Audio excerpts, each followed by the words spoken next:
The American economy was already fragile before the war. As this prolonged war continues, the system continues to weaken. Everything is beginning to break, and everyone is beginning to feel it. The American economy is collapsing right before our eyes. Have you realized? Let's take you to economics class real quick, why don't we? Take notes. This is about to be some valuable information, teaching everyone why we are where we are. Alright, y'all need to understand that the reason why the Strait being closed for so long means an economic collapse, it's not because the Strait's the most important thing in the world, even though it kinda is, but it's because it triggers all the other dominoes to fall. The economy has been like a house of cards it's been building for like the past 5-10 years even. But the whole thing's been real shaky, and the only reason that it's still even standing is because it's propped up by AI spending. Before the war, for years, there's been an inflation problem, keeping the Fed stuck. The consumer's been weak and getting weaker with record high credit card debt. There's a massive private credit bubble, and obviously the insane national debt. Everybody knows about that. And if you ask the majority of people besides boomers and their spoiled kids, everyone will say, guys, we've been in a recession for years now. I don't know what anyone's talking about. But we've been propped up by Mag 7 spending. That's the whole thing. And that's why the Strait is so significant. Because not only does it pop the AI bubble, which I've already broken down, but it also hits every single one of the other ones. So it's not just like taking one card out of the house of cards. No, you're taking a baseball bat to the entire thing. All of these were problems and bubbles before the war, but now with the Strait being closed for this long and all the factories being destroyed, all of it gets triggered, all of it gets hit. This is why it's so important. It's not just the Strait. Everyone who tries to make an excuse for Trump, they always just like, oh, we make our own this, we make our own that. No, that's not how it works. Everything's traded on a global market, so if the prices are going up over there, it's going up over here too. So that, of course, leads to the first problem, the inflation problem. Inflation before the war was already a problem. It was already high and already not moving, which means the Fed could not cut rates. And these rates weren't even high to begin with, and people were already desperate for the Fed to start cutting because their businesses were going under. But now the Fed literally cannot do anything. Because what do you think all this supply chain disruption does? It's a forced inflation. Inflation is the rising of prices, and that's what the disruption does. So the Fed's either going to hold or hike, you get me? Which means these businesses that have already been feeling like it's been a recession, they're screwed, right? They're going down. So that's one domino right there. But the other one is the consumer. The inflation directly hits the consumer. The consumer that's already weak, okay? Outside of the middle class garbage, none of them. We're talking about like 40% of the economy, the average consumer. You know what they're on? They're on credit cards. They're swiping. They're maxed out on credit cards. You see the record high credit card numbers? That doesn't even paint the real picture. It's so much worse than people think because what they're actually doing these days, they're using BNPL, buy now, pay later. They're using this to pay off the card and to pay for groceries and living expenses. They were already using credit cards wrong and using that as a band-aid for their life. And then they started using BNPL as another band-aid on top of that. When all of that pops, they're screwed, they can't spend. But not only that, they take down all the financials that were holding them up, all the private credit that's been holding them up.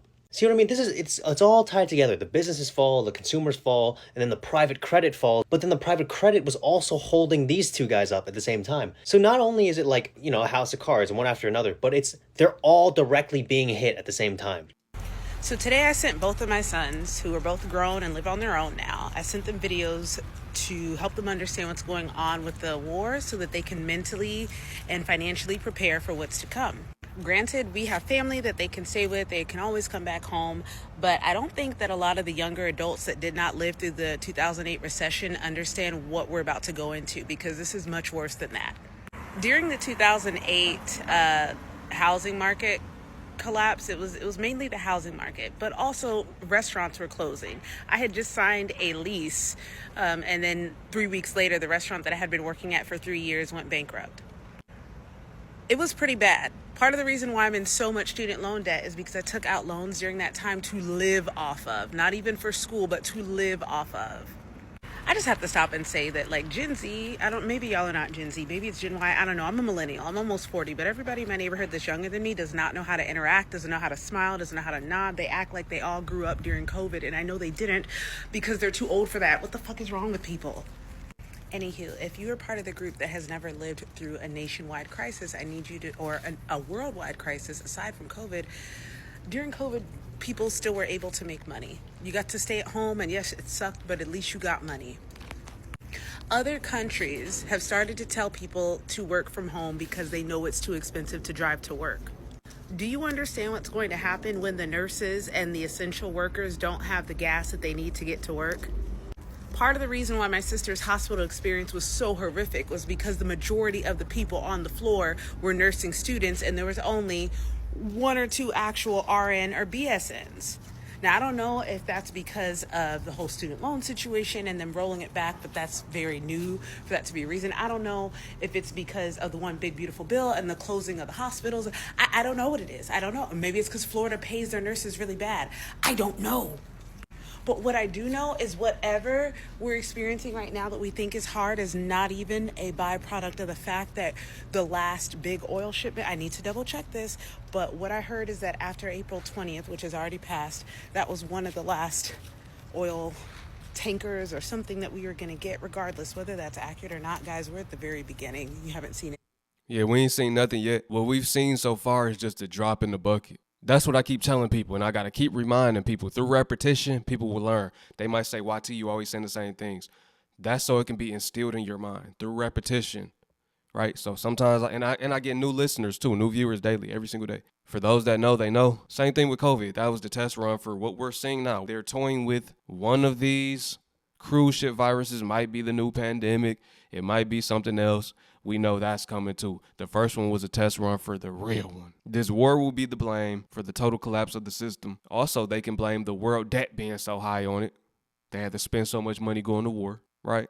This is a way to hide those Epstein files. It's really a whole cover-up. They're going to use the war. It's going to get bad due to the war. Anything yet.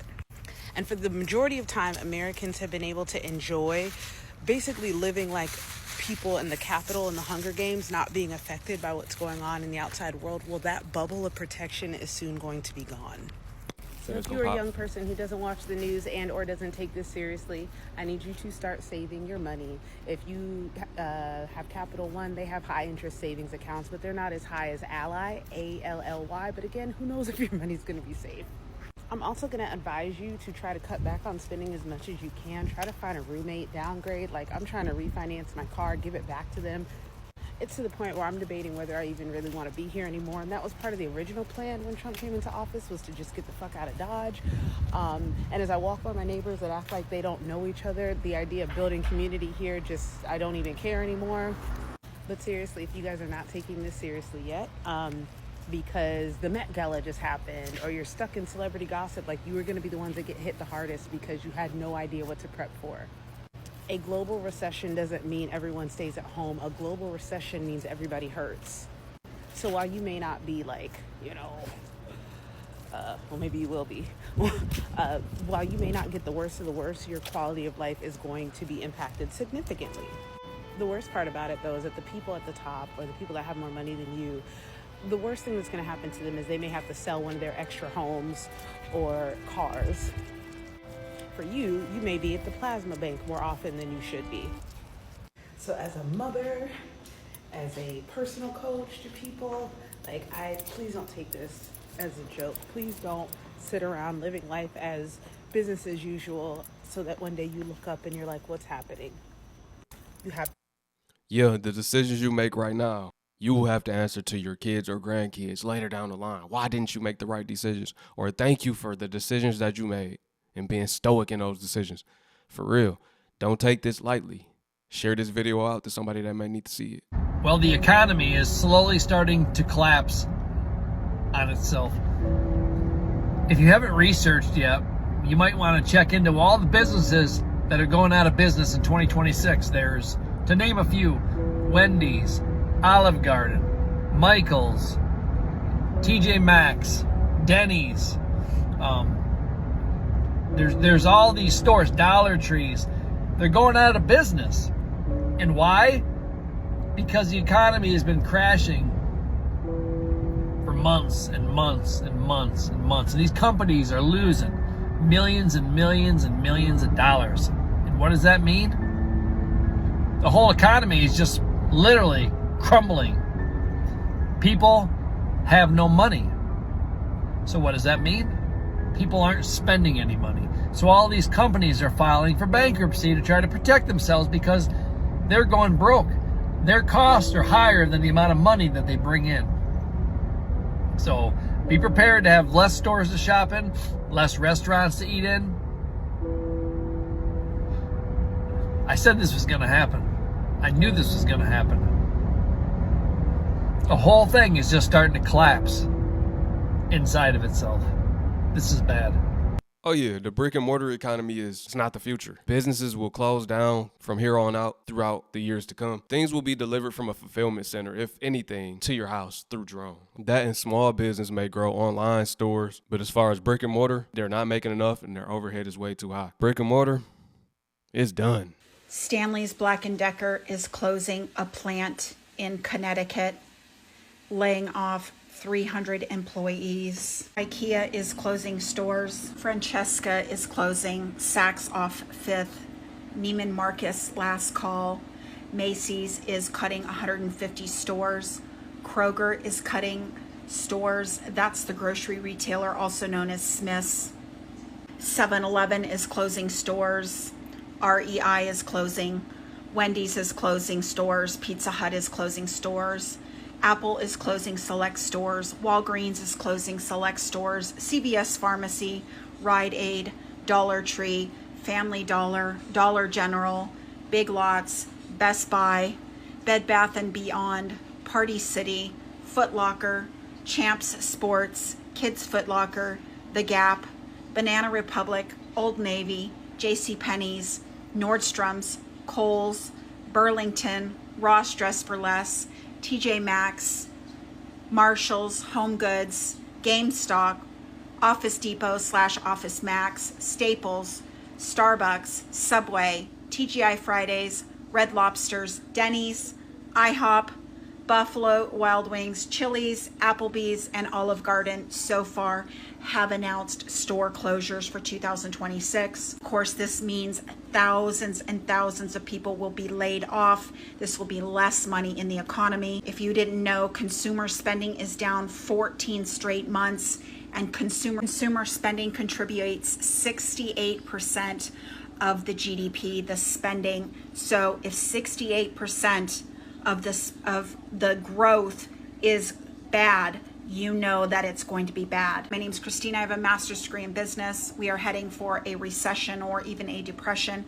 Please do the best that you can to get your finances in order. Do not spend money. We're headed towards a depression. We're already in a recession. Ooh, that's prophetic. That's all I was thinking as she was saying it. The merchants will be weeping. The people will not be buying from them no more. That's what's happening, ain't it? Uh-huh. They crying. Nobody no longer buys their cargo. Consumer spending has been down for 14 straight months. Yo, let me know what y'all think about this video, family. I appreciate you. Peace to my Hebrew fam. Shalom.